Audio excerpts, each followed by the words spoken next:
Euh, j'ai fait une petite audio tout à l'heure, peut-être que certains ont entendu, je ne suis pas sûr, sur ce qui se passe aujourd'hui. Alors, c'est difficile de dire que Ken, il ne se passe rien. Il y a beaucoup de gens qui vont dire bon, la vie continue, etc., tout va bien. Faut être cohérent maintenant. De là à faire une psychose, entrer dans l'angoisse et tout, c'est pas bon, c'est pas du tout conseillé. Mais il faut être conscient de ce qui se passe. Et si on est conscient de ce qui se passe, on peut essayer de trouver une solution. Alors, la solution, elle existe quand on sait quel est le problème. Le problème qu'il y a aujourd'hui, c'est le fait que les forces du mal sont en train de mettre le paquet. Alors, je l'ai déjà dit, je reviens encore dessus, je vais l'expliquer encore ce soir, même si c'est quelque chose c'est quelque chose qui dérange. Pourquoi ça dérange? Parce que quand je dis ça, en général, les gens disent, mais attends, où est-ce que tu mets Dieu là-dedans? Si tu dis que c'est les forces du mal qui font tout ça, nous, on a toujours appris, on m'a toujours enseigné que Dieu règne sur le monde. Dieu gère tout. Okay, ce monde, il appartient à Dieu. Donc là, quand tu donnes une force aux clipotes, la citra, chara, etc., les forces du mal, l'autre côté, comme on dit, on a un problème de Emouna, enfin, j'ai un problème de Emouna par rapport à ce que je vais dire ici.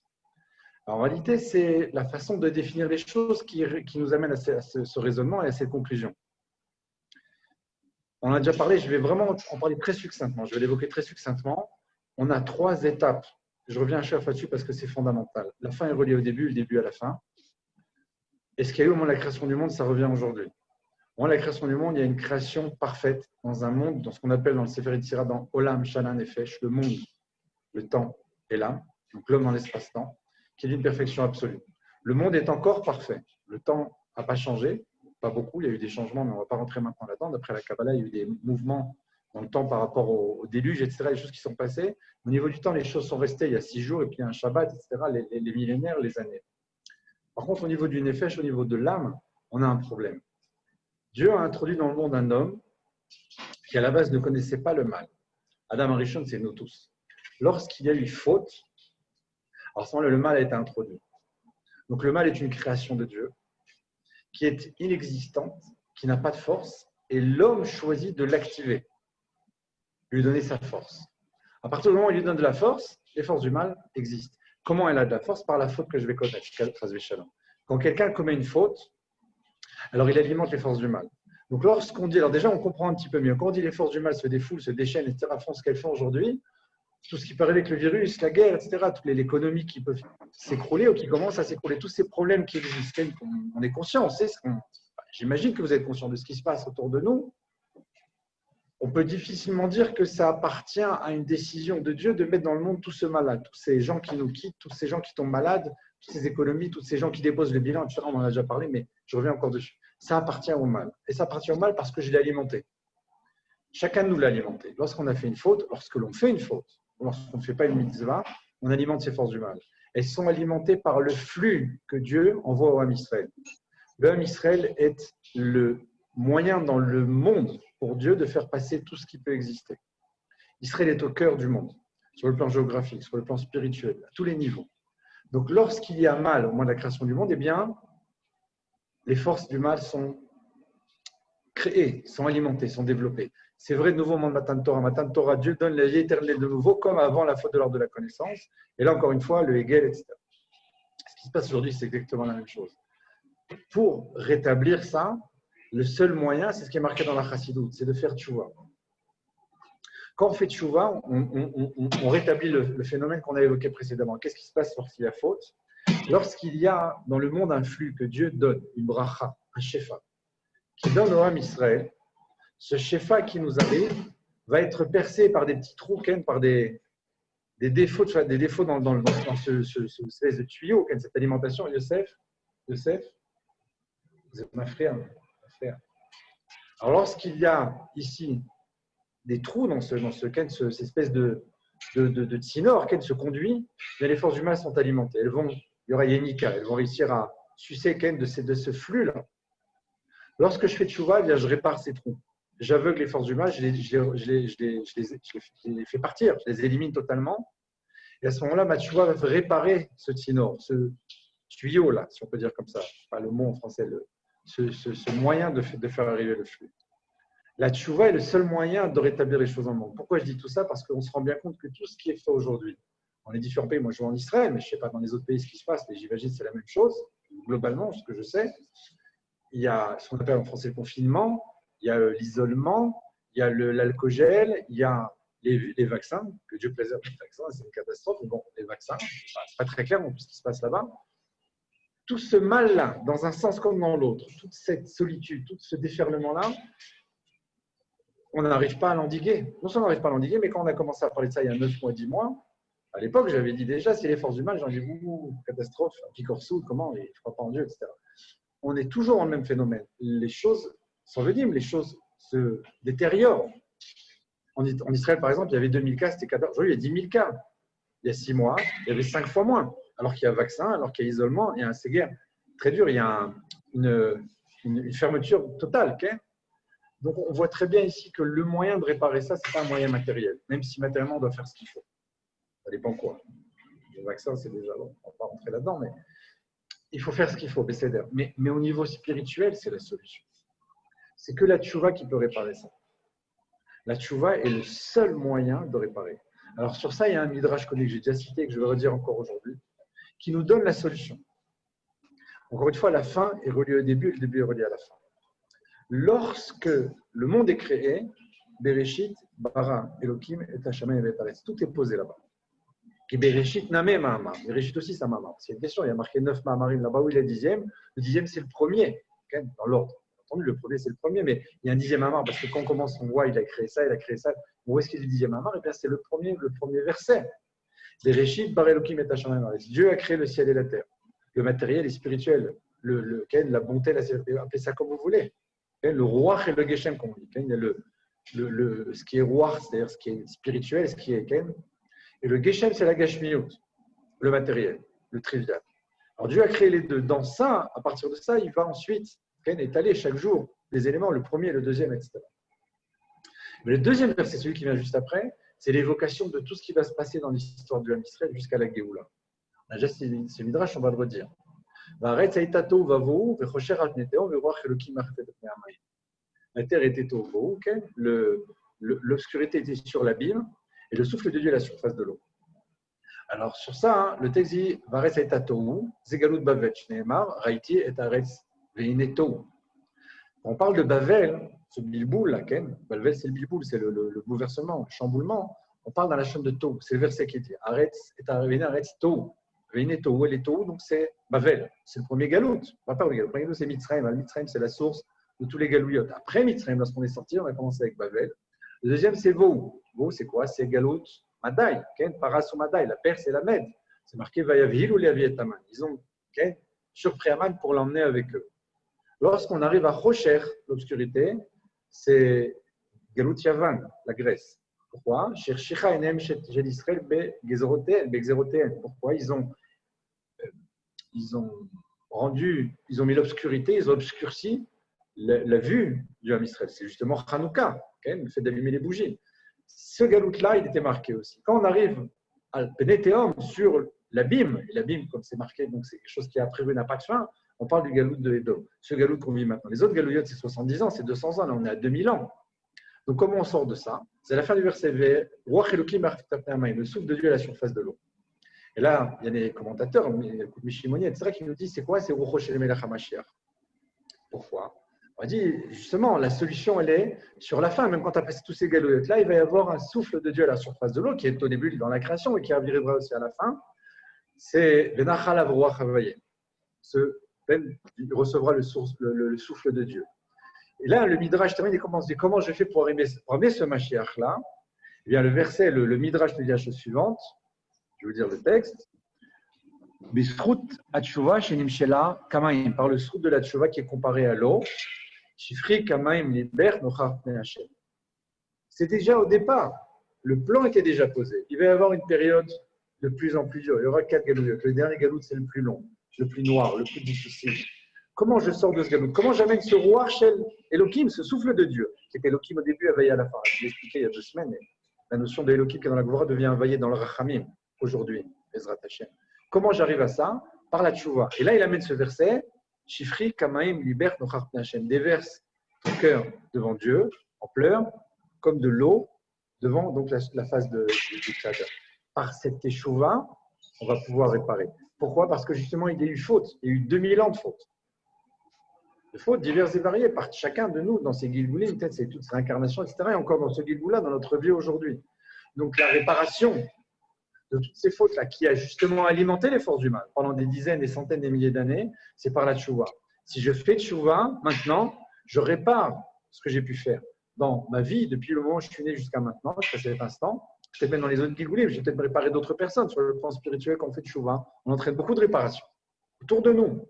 Et on peut aussi emmener d'autres personnes avec le travail du rabbi. Venir de faire tchouva d'autres personnes, de ramener les gens à la Torah, d'éviter qu'ils se marient avec des non-juifs, etc.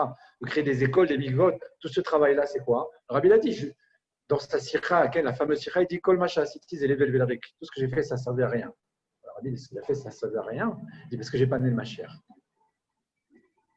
On sait ce que le rabbi a fait, ce qu'il fait encore. C'est-à-dire, les péoulottes, elles sont des milliers de shikrim, des écoles, des shiurim, on ne compte plus. Tout ce qui a pu être fait, tout ce qui est fait encore spirituellement dans le monde, c'est Chabad. Avec ça, le rabbi dit j'ai rien fait. C'est les Hevel Velarik, c'est les mots du rabbi. Les Hevel Velarik, c'est du vent, c'est du néant, ça ne sert à rien. Mashiach n'est pas venu. Alors maintenant, il dit bon, je vous transmets ce message à vous, si 2, 3, 4, même une personne, Ken, le veut vraiment. Donc ça veut dire que ce souffle-là, qu'on va ramener, le souffle du Mashiach qui était sur la surface de l'eau avant même que le monde soit créé, on peut le ramener aujourd'hui à cet instant. Comment? Par la tchouva. Ça veut dire que la solution, elle n'est pas matérielle, même si elle existe matériellement parce qu'il faut faire une démarche matérielle, mais la solution, elle est à 99% spirituelle. On doit faire tchouva, chacun de nous doit faire tchouva. Ça, c'est absolu. C'est ça la solution, il n'y a pas autre chose. Alors, chacun se connaît, chacun sait ce qu'il a pu faire de bien ou de moins bien dans sa vie et doit réparer. Chacun doit réparer. Par cette tchouva-là, on va amener le Mashiach. Alors maintenant, sur ce texte qu'on a évoqué ici, qui sont les 4 galouillotes, donc le souffle de Dieu, qui est le Mashiach, il y a un autre parallèle que je voudrais faire qui est aussi autour du 4. Sur ça, il y a quelque chose de très intéressant sur la personnalité du Mashiach, on va dire comme ça, sur son existence même. Le personnage du Mashiach, comme David Ameler, a un lien avec la mort et la vie. Il est lié aux deux. Pourquoi? Parce qu'il est malchoute. Alors la malchoute, la royauté, c'est la mort. Je vais expliquer pourquoi. La royauté, pourquoi c'est de la mort? Parce que, d'abord, David Ameler, parce qu'il est mort-né. Il est lui-même un mort-vivant, on va dire comme ça. Quand il vient au monde, il a 3 heures à vivre. Donc, Adam Arishon, il a 70 ans de vie, etc. Et il sait que chaque seconde de sa vie est essentielle. C'est pour ça qu'il n'arrête pas un instant d'étudier, il n'arrête pas un instant de faire, de travailler. Pourquoi? Parce qu'il sait qu'il a 70 ans. C'est rien, 70 ans. Ça passe comme ça. Maintenant, il ne va pas arrêter une seconde parce que c'est ce qu'il a entre les mains pour pouvoir faire son travail. Maintenant, lorsqu'on regarde ce qu'est David, on dit que c'est de la mort absolue parce qu'il n'a pas de vie pour lui-même. Il a 3 heures à vivre, c'est un effet, ce qu'on appelle un fœtus, et puis il doit retirer ce monde. Si c'était le cadeau d'Adam Arishon. Maintenant, il y a un autre personnage, vous allez comprendre où je veux en venir, qui s'appelle Yitzhak, qui lui aussi est lié à la mort. Pourquoi? Parce que dans la Kedah, il va monter au Gan Eden, il va redescendre pour son mariage. Okay? C'est marqué dans le Passouk. Miaïch Allah Zeba, Rivka demande quel est cet homme qui arrive. Il y a un midrash qui dit qu'il arrivait avec les pieds en l'air et la tête en bas, comme les morts qui remontent quand il y a le prophète qui vient se présenter, etc. Il avait une image terrible, qui redescend du Gan Eden. Après le Zohar, il a quitté son corps, il a quitté ce monde, il est monté au Gan Eden pendant 3 ans et puis il est revenu pour. Alors maintenant, cette situation-là de Yitzhak et de David, elle est liée. Pourquoi? Parce que dans le Yud Ke Vav Ke, encore une fois, le 4, comme les 4 Galouillotes, il y a encore 4 qui revient ici. On a Avraham, Yitzhak et Yaakov, David. Ces 4-là, dans le Yud Ke Vav Ke, le He, c'est Yitzhak, le premier. Le dernier He, le deuxième, c'est David. Ils ont un lien absolu parce qu'ils sont liés à la mort. Cette notion de mort, elle nous hante chaque jour un peu plus. Et le fait même qu'elle existe de façon encore plus forte, le fait même que les forces humaines se déchaînent, c'est la preuve même que derrière ça, il y a une lumière encore plus grande qu'on n'a pas connue, même dans la création du monde, ni dans le Matan Torah. On est à l'aube de la Géoula. C'est pour ça qu'aujourd'hui, comme encore une fois, je l'ai cité il y a 2 semaines, je le redis encore, souvent le Rav Asimov disait, avant le jour, l'obscurité est encore plus forte. On le vit vraiment maintenant. On voit très bien que les choses, des gens, même, il n'y a pas longtemps qu'elle m'a dit, mais imagine si on avait le rabbi pour nous expliquer ce qui se passe. On n'a pas physiquement pour nous dire une sikha quelque chose. Qu'est-ce qu'on fait? C'est quoi la solution? Où est-ce qu'on doit aller? Est-ce qu'on se vaccine, on ne se vaccine pas? Il faut partir, il faut rester, il faut faire telle chose ou pas. Les gens sont perdus. Il faut être clair, il faut être franc, il ne faut pas se leurrer, il ne faut pas raconter l'histoire. Les gens sont perdus. Bon, on n'a pas physiquement le rabbi pour nous dire ce qu'il fait. Donc, on a un Esther Panim. Dieu voile sa face. comme dans Purim, comme dans toutes ces situations, malheureusement, on avait la vie éternelle, on l'a perdu. Là, c'est différent, la vie éternelle, c'est à la clé. C'est pas qu'on l'avait comme dans la création, ou en Matan Torah, et puis on l'a perdu, non. Là, on va y accéder. C'est pourquoi les forces du mal mettent le paquet. Alors, le point qu'on a évoqué ici, dans ce midrash, le point qu'on a évoqué aussi sur les 4 personnages qui ont Abraham, Yitzhak, Yaakov, David, on voit très bien que le 4e, c'est le Mashiach. C'est vrai pour chaque quadrature, chaque fois qu'on a une Merkava, on va dire, même si la Merkava, c'est que eux, mais il y a 4 noms, on retrouve toujours le 4e qui est le Mashiach. Lorsqu'on a Reuven, Shimon, Lévi, Yehuda, Yehuda c'est le 4e, Atakom, Iledet, c'est la fille d'enfanter, on est arrivé dans le Yud Kevavke, d'ailleurs, c'est pourquoi Yehuda est le père de David, l'ancêtre de David. Lorsqu'on prend Abraham, Yitzhak, Yaakov, on a dit c'est David à la fin. Là, ici, c'est pareil. Reuven, Shimon, Lévi, Yehuda. Donc, la vue, Reuven, en hébreu, Shimon, Louis, l'odorat, Lévi, puisqu'il y a les korbanot, les ktoret, etc. Et Malchut, c'est le dibour, c'est Yehuda. Lorsque je prends Adam, Noach, Avram au départ, dans la création même des premières parachiotes, le 4e, c'est Mashiach. On arrive toujours au même point. Alors, ce Mashiach-là, il a goûté à la mort et la vie éternelle à la fin. Où est-ce qu'on retrouve ça? Pour ça, dans les choses extraordinaires, c'est un petit peu avant, c'est le parachet de Vaïgash, mais c'est bien de le rappeler, d'expliquer ici pour comprendre à quel point c'est fort ce point qui est lié entre la vie et la mort. Pourquoi? Parce que la mort, c'est quelque chose de physique dans le momentané, dans ce monde-là. Or, ces 2 personnages qui sont Yitzhak et David, et tous les tzadikim savent très bien que la vie n'est qu'un passage en attendant, avant que la Géoula ne vienne. Leur vie est dans la vie éternelle, dans le Nefesh, dans l'âme. Maintenant, le personnage absolu qui vient fermer tous les 12 fils, c'est Binyamin. Vous allez voir à quel point la Torah est précise sur ce point de la vie et de la mort. Binyamin, à sa naissance, va être le seul qui va recevoir un nom qui est double. Il a à la fois l'aspect de la vie et de la mort dans son nom même, dans son existence, dans sa naissance. Pourquoi? Rachel, qui met à la Rachel est morte dans les bras de Yaakov lorsqu'elle donne naissance à Binyamin. Elle va dire, je vais l'appeler Ben Oni, le fils de ma souffrance. Et là, Yaakov corrige, on peut dire comme ça, il dit non, on va l'appeler Ben Yamin, le fils de la droite. Ben, ce n'est pas de la politique, c'est le nom qui est marqué dans le fromage. On a Ben Oni, Binyamin. On a 2 fois Ben. Mais on n'a pas les mêmes éléments, on n'a pas les mêmes valeurs. Dans un cas, c'est dans la Gvoura, le fils de ma souffrance, de ma mort, en fait, puisque Rachel va quitter ce monde. Et Yaakov lui dit non, le fils du Chesed, donc de la bonté, de l'abondance, au contraire. Alors, cette ambivalence-là, on va la retrouver, vous savez, on va la retrouver dans absolument tous les fils, depuis le début jusqu'à la fin. Et lui va dévoiler cette conclusion, qui est l'élément catalyseur du Mashiach. Pourquoi? Parce que dans Vaïgash, on a 2 Mashiach. On a Mashiach ben Yosef, Mashiach ben David. C'est Vaïgash. Et Yehuda va venir en lutte contre Yosef. Alors, il ne sait pas que c'est Yosef, mais c'est ce qui se passe. Tous les commentateurs en parlent. Or, on l'a dit, lorsqu'on a Reuven, Shimon, Lévi, Yehuda, on arrive à Yehuda, on est dans le 4e, on a le Yud Kevavke, on a une plénitude ici. Le premier, l'aîné, s'appelle Reuven. Reuven, en hébreu, ça veut dire Raou Ben, celui qui a vu le fils. C'est les mots, c'est un groupe. Maintenant, c'est qui le fils? Eh bien, c'est le dernier. C'est Ben Yamin, ou Ben Oni. Le premier et le dernier, on est dans le Ben. L'un a vu le fils, l'autre est le fils. Où est-ce qu'on voit ça encore? Même si ce n'est pas son nom officiel, mais il y a une allusion dans son nom, c'est Yosef. Yosef Hashem li Ben Acher. Et Rachid nous dit, c'est quoi? Yosef rajoute encore un fils. C'est que le verset nous apprend par cela qu'il va y avoir un autre fils qui va faire suite à Yosef. Alors, vous allez comprendre où je veux en venir. C'est qu'on a ici au départ, encore une fois 4 et encore une fois 4. J'ai 4 qui sont Reuven, Shimon, Lévi et Yehuda. Et Yehuda, c'est la Malchut, on l'a dit. Et Reuven, c'est le premier, donc celui qui a vu le fils. Donc j'ai un Yud Kevavke ici. J'ai Ben 4 fois. Ben, c'est les fils, chacun d'entre eux. Et Ben 4 fois, ça fait 208. C'est la Gematria d'Yitzhak d'ailleurs. On va l'expliquer. Mais qu'est-ce qu'on a dit au départ? On a dit Reuven. Reuven, c'est Reuven. Celui qui a vu le fils, c'est quoi les Gematria de Raou? Ça fait 207. C'est un de moins. Si vous décrochez, vous me dites. Lorsqu'on arrive à Yosef, Yosef, il est seul. Léa va donner 6 enfants.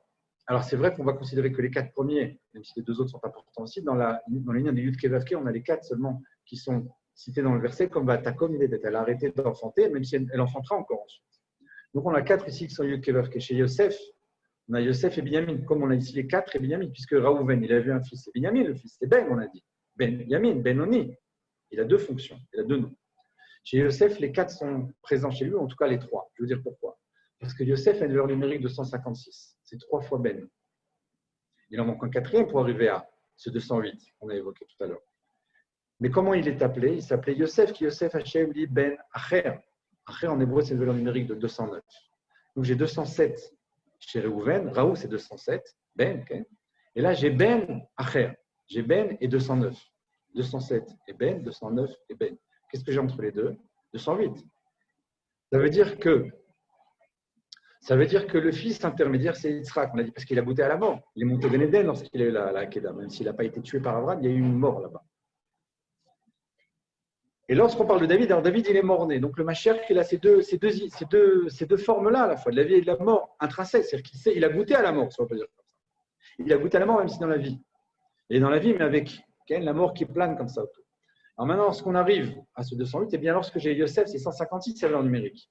Mais lui, il est aussi Yosef Ben Acher, il rajoute un autre fils, et qui ce fils c'est Ben Yamin, Ben Oni. Si je rajoute le Ben de Ben Yamin, j'ai 52. 52 et 156, ça fait encore une fois 208. Donc dans les deux cas, j'ai 207 chez Réou Ben et j'ai 209 chez Ben Acher. Le milieu, c'est quoi? C'est Yosef avec Binyamin, puisque c'est le fils, le dernier, qui s'appelle d'ailleurs Ben, dans son nom. Et Yehuda, qui lui est la quadrature par rapport à Réhouven, qui lui aussi va être lié à Binyamin. D'ailleurs, c'est pour ça qu'il va se battre. Il va aller contre Yosef en disant non, il faut libérer Binyamin. Tu fais ce que tu veux, nous on détruit l'Égypte, mais tu ne repars pas sans lui. Binyamin, c'est le prisme, c'est l'élément qui va être révélateur de Yosef et de Yehuda, ma chère Ben Yosef, ma chère Ben David. Pourquoi? Parce qu'il a justement en lui cette capacité de transformer cette quadrature-là en Mashiach. Et chez Yosef, ce 156 avec le Ben qu'il est lui en 208. 208 là, 208 là. On a dit 208, c'est quoi? On a dit c'est Yitzhak. Donc on a Yitzhak et David qui sont nés tous les deux.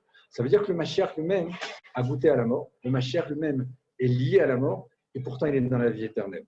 Donc on a ici un message très important, même si cette période est très difficile. Et la mort tourne, la mort plane, que Dieu préserve. C'est ce qu'on appelle une magéfa, une épidémie, on le sait très bien. Cette situation est le signe même que la Géoula est proche parce qu'encore une fois, les forces du mal se défoulent. Je reviens encore dessus parce qu'on l'a dit au début, peut-être que les gens sont entre milieu, etc., où ça n'a pas été clairement. Les forces du mal se défoulent parce que je les ai alimentées, elles n'existent pas en elles-mêmes. Elles n'ont aucune capacité, aucune force, elles n'ont aucune existence. Leur existence, c'est moi qui la leur donne. C'est moi qui l'alimente, c'est moi qui les nourris et qui les développe. Si je fais tchouva, comme on l'a dit précédemment, si je fais tchouva, je peux réparer tout ça. Et je peux réparer ce que j'ai alimenté. Si chacun de nous fait tchouva, on va couper l'alimentation, le courant aux forces du mal, et dans ce cas-là, Dieu pourra se dévoiler. Parce que si j'arrive à dévoiler donc ce Raouven ou ce Ben Acher, on a dit qu'en 207, 209, on arrive au 208, parce que l'Atik Lavo, quand Mashiach viendra, on parle dans ma Seret Shabbat, on dit Yitzhak Ikare Avinu. Donc on a Yitzhak qui s'appelle notre père, parce qu'on est dans la Gvoura. On a David qui est David Malka Meshicha. Donc j'ai à la fois ces deux notions-là qui reviennent. C'est pourquoi Binyamin, d'ailleurs, a été nommé par sa mère, donc la mère c'est la Gvoura, le jour où elle a quitté ce monde, Ben Oni, le fils de ma souffrance, alors que Yaakov va l'appeler Binyamin, le fils de la droite, donc du Chesed, puisque lui-même est Chesed. L'homme est dans le Chesed, la femme est dans la Gvoura. Lui, dans la vie, il est dans la mort. Un est Bin Yamin et l'autre est Ben Oni. Ça nous rappelle un autre pasouk, on va citer maintenant, et qui évoque encore une fois la Géoula. On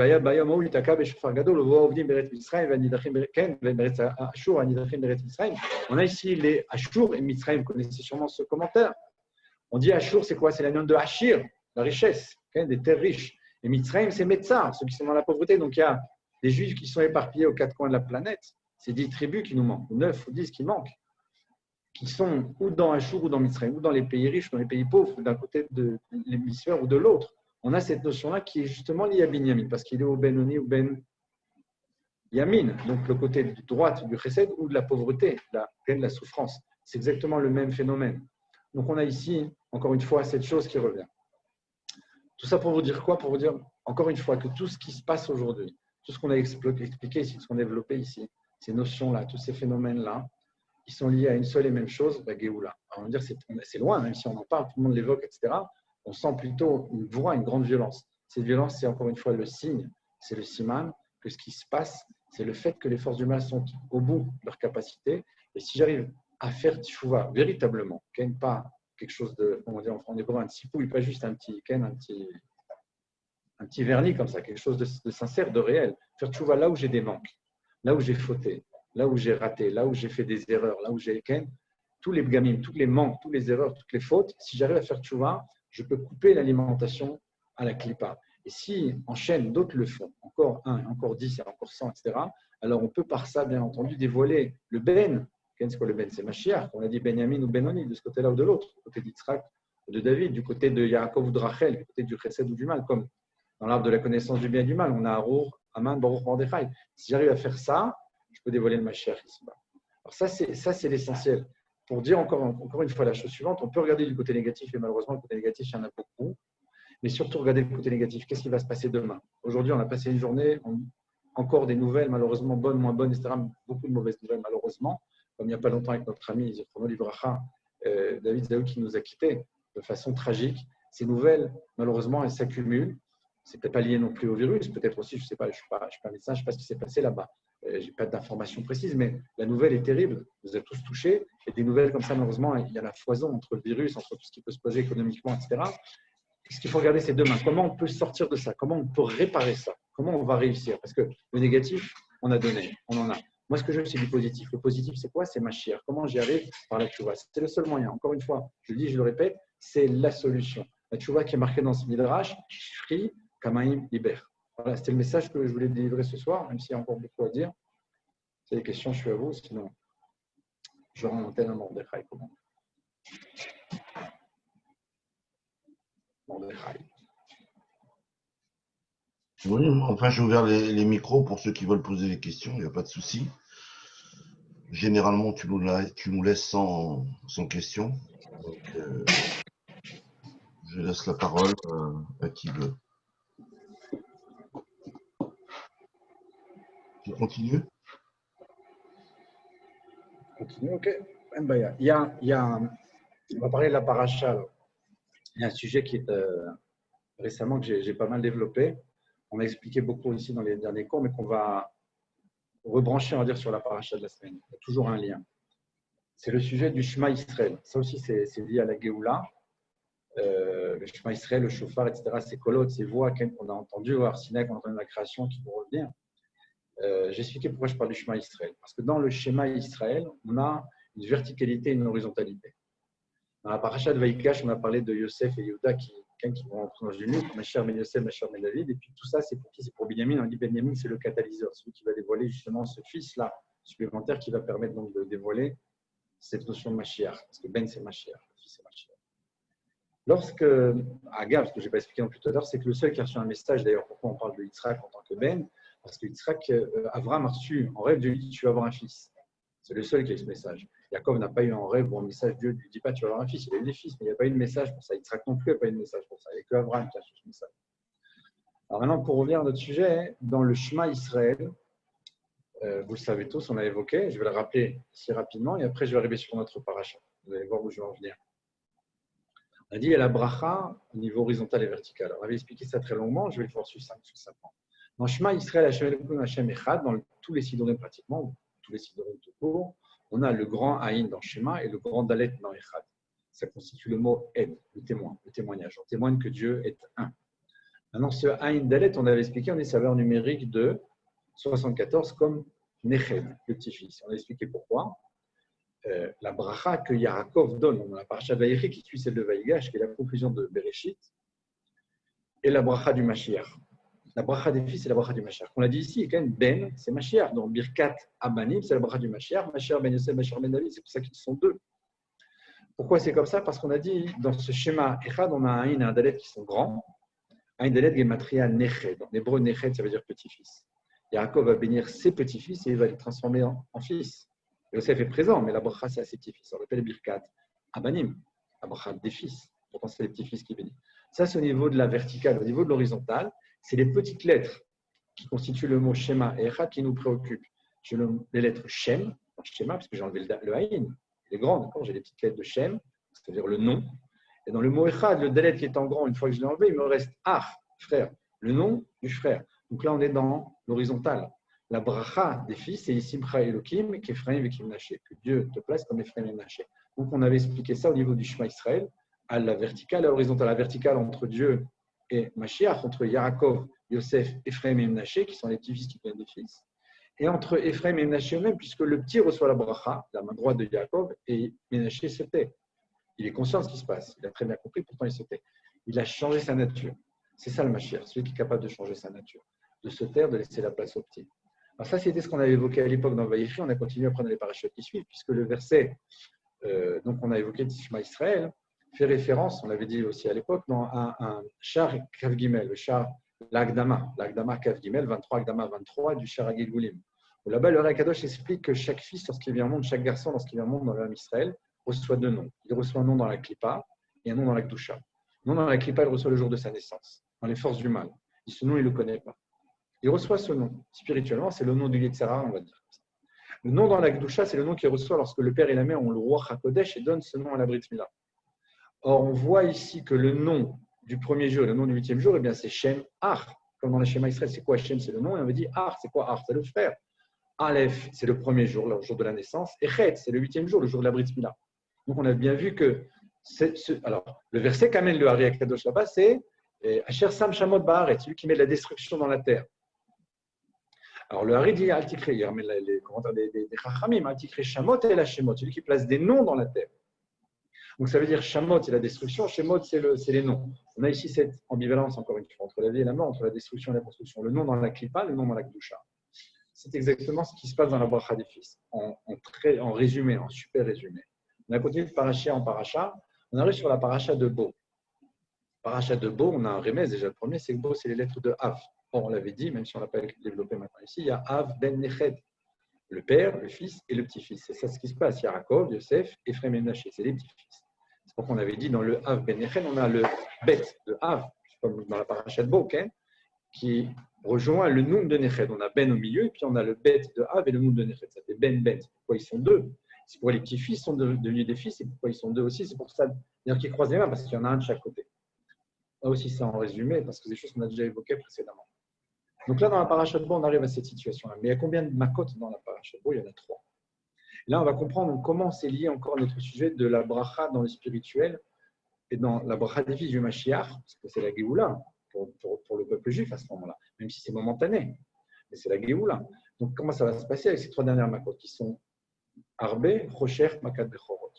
Les sauterelles, l'obscurité et la plaie des premiers-nés. Maintenant, quand on regarde ces termes-là, quand on regarde ces notions-là, eh bien, on voit que c'est étroitement lié à la notion de fils. Je vais expliquer pourquoi. C'est un petit peu plus compliqué. On fait ici, je vais évoquer un sujet qui est développé par Rabbi David Srak, mais on va le père du Rabbi, mais on va le passer rapidement. Il y a un verset qui emploie le mot arbé, mais qui n'a rien à voir, a priori, si c'était dans sa étymologie, dans son orthographe, dans sa valeur numérique, c'est Varbé et Zaro va être Enotitzrak, qui Beitzrak qui carré les Chazara. Donc, vous voyez ici l'apparition en filigrane, en allusion de Yitzhak. Pourquoi? Parce que Arbé, appelé de Arbé, il a une valeur numérique de 208. Ce fameux Ben qu'on a évoqué avant, entre 207 de Reuven et 209 de Binyamin. C'est quoi 208? On a dit c'est Yitzhak. Lorsque j'arrive à Rocher, alors c'est très bien qu'il y a un verset qui dit que Nafal Ken Chashecha, il y a une obscurité qui est tombée sur Abraham lorsque Dieu lui annonce ça. Il y a une espèce de sommeil lourd qui tombe sur lui. Il lui dit Yadoa Teda, qui guérit Yezarachet Beretz Lolem, Varavanu, Veidou Mutam, Arbanot Shana, Vekuken, Vachasen, Vachen Yitsu, Bechouch Gadol. C'est sûr, avec une grande fortune. Mais on voit très bien que pas tout le monde est sorti de Bechouch Gadol, même pas tout le monde est sorti. Dans la Makat Rocher, 80% du Israël est mort. Ils ont été enterrés pour que les Égyptiens ne les voient pas. C'est ce que Rachid nous dit, ce qu'on a étudié hier, si je ne me trompe pas, il y a 2 jours. Maintenant, pourquoi c'est comme ça? Parce que le Rachid dit là-bas, c'est dur, c'est des mots qui sont durs. C'est d'ailleurs pas une seule fois, c'est marqué dans la Torah Racha à propos de Datan et Abiram. C'est les seuls qui sont appelés Réchem, dans toute la Torah entière. La notion de Racha, c'est quoi? Rachid dit parce qu'il y a des Réchem qui ne voulaient pas sortir d'Égypte. Donc, c'est ce qu'on appelle Vachamushim, Malo Ben Israël. C'est un 5e qui est monté d'Égypte. 4/5 sont morts là-bas. Ils ne voulaient pas sortir. Donc, on voit ici que Yitzhak Ikaré le Chazara, ta descendance sera par Yitzhak. Ken va être Eno et Yitzhak. Alors, on voit ici Makat Arbe, on a dit c'est Yitzhak, Rocher c'est Abraham. Pourquoi? Parce que je vois cette annonce-là de cette galoute. Mais il dit, mais ta descendance sortira. Oh, ils ne sont pas sortis. Donc, c'est-à-dire qu'ils ne sont pas quelque part de la descendance d'Abraham. Ils n'ont pas le mérite, ils n'ont pas cette qualité d'être liés à Abraham au point de vouloir sortir de Yitzhak. Donc, ce Rocher-là, il est lié à eux. Lorsqu'on arrive à Makat Bechorot, on fait référence à Yaakov. Pour une raison très simple. Toute la notion de Bechor, qui est en interrogation jusqu'à cet instant-là, où on parle maintenant, où tout le monde a les yeux fixés sur Israël constamment. Où constamment, les autres peuples disent c'est nous Israël, quel le Nouveau Testament, les musulmans disent également nous sommes Israël, etc. Si ça ne les intéresse pas plus que ça, si ils ne sont pas d'accord, s'ils pensent qu'ils sont suffisamment forts eux-mêmes, ils n'ont pas besoin de dénoncer le peuple juif en disant nous sommes Israël. Tu n'as qu'à te dire ta nation elle est magnifique, ta religion est la meilleure, etc. Tu n'as pas besoin de me descendre pour pouvoir t'élever toi-même. Donc, on voit ici cette notion de Bechor qui apparaît. Pourquoi? Parce que c'est la même goutte, okay? Donc c'est deux gouttes, comme dit le Rashi là-bas, qui sont rentrées dans ce tuyau, et la première sera la dernière, etc. Cette question-là, cette lutte-là sur la Bechora, sur le droit d'aînesse, elle est chez Yaakov, entre Yaakov et Esav. Donc, on voit ici cette notion absolue de Makat Bechorot. Alors maintenant, on est dans le contraire. De la même façon que dans le Ham Israël, la notion de fils, on l'a dit, c'est ceux qui sont le Mashiach, c'est ceux qui reçoivent la bracha d'autres.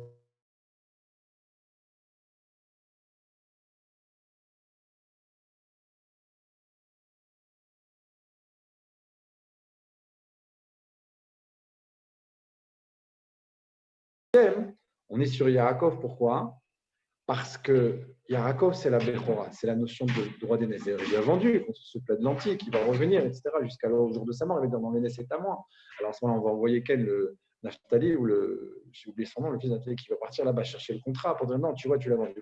Toute cette lutte, toutes ces discussions sur la Bechora, eh bien, c'est la contrepartie. Pourquoi? Parce que Zéléon Matzéa Saïlokim, dans l'Égypte de l'époque, qui est Hervat Haaretz, toutes ces notions de fils, qui est Yitzhak, Arbé, on a dit quelle valeur numérique Yitzhak, cette notion de fils, qui sont ceux qui vont mourir dans la plaie de Rocher, parce qu'ils ne sont pas suffisamment aptes, parce qu'ils ne veulent pas sortir de là-bas. Cette notion de fils qui vont mourir en Égypte, eux sont les Égyptiens, qui sont plusieurs fils à la fois, comme dit Rashi, 5 dans une même maison.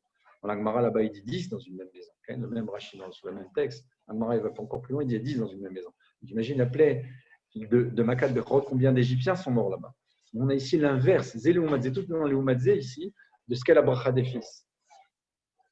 La bracha des fils dans la Gdusha, absolue. On a ici deux fils qui représentent tous les niveaux de Mashiach, depuis Adam Arishon jusqu'au Mashiach, jusqu'à la Géoula. Donc on a ici le contraire. On a ici l'antique Mashiach, on a aussi l'antique Gdusha, on a ici Mitzrayim, qui est la source de tous les Galouilles, qui met cette rame et Mitzrayim et Niflaot. Nous aussi, on verra des merveilles d'Ezra, encore plus grandes que ce qu'il y a eu au moment de l'Égypte. Donc ça veut dire que ce qui se passe là-bas, au niveau des 3 dernières Makot, eh bien, ça correspond à contrario à ce que nous avons dans les Havot. Mais c'est vrai aussi par rapport à cette notion de Arbe et Choshech, les 2 premières lettres, c'est Ar. On a dit ici Shem Ar, Ken. Alors, Arbe et Choshech, la première lettre de Arbe, c'est Aleph, la première lettre de Choshech, c'est Chet.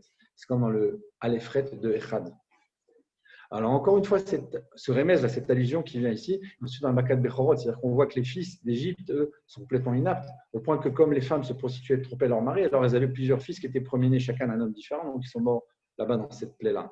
On voit vraiment le contraire, l'opposé même du Ham Israël. Donc, Baruch Hashem, le Ham Israël aujourd'hui est sorti de toutes ces situations-là, et chacun de nous doit se renforcer, être dans la situation de la Gdusha la plus absolue. Encore une fois, faire Teshuvah et apprendre même de cette paracha, parce qu'on a encore cette notion qui est revenue, qu'on a expliqué déjà dans toutes les parachiotes et qui apparaît aussi chez nous, cette notion de Shem Ach, le nom du frère. C'est quoi? C'est la capacité de l'homme de pouvoir laisser la place à l'autre. Parce que le grand laisser la place au petit, c'est ce que fait Aaron avec Moshe. Okay? C'est ce que fait Mordechai avec Esther, et chacun est Mévater, chacun laisse la place à l'autre. La capacité qu'a l'homme de laisser la place à l'autre, c'est contre sa nature. D'aller contre sa nature, c'est faire Messirut Nefesh, laisser la place au plus petit. Contre changer sa nature même profonde, dans tout ce qu'on peut changer, faire Messirut Nefesh, tout ce qu'on peut travailler, donner toujours à l'autre plus. Ça, c'est le travail qu'on doit faire chacun. Messirut Nefesh et Tchouva. C'est la clé, c'est le mafter pour sortir de cette Égypte-là, de cette galoute-là d'homme, en espérant cette union, Bezrat Hashem, Amen, Kenirasa. Sur ce, j'ai conclu. Mordechai, s'il y a des questions, sinon j'en ai terminé, on va dire, pour ce soir. Pas de souci. En tout cas, Hazak ou Barour, tout est enregistré. Et on te revoit maintenant tous les mercredis soirs, si Dieu veut. Si c'est fermé, c'est fort probable. En journée, je ne peux pas te... Là, ben, c'est mieux le soir, il y a plus de monde. Des bonnes nouvelles. Amen, amen, Gamaten. À vous aussi.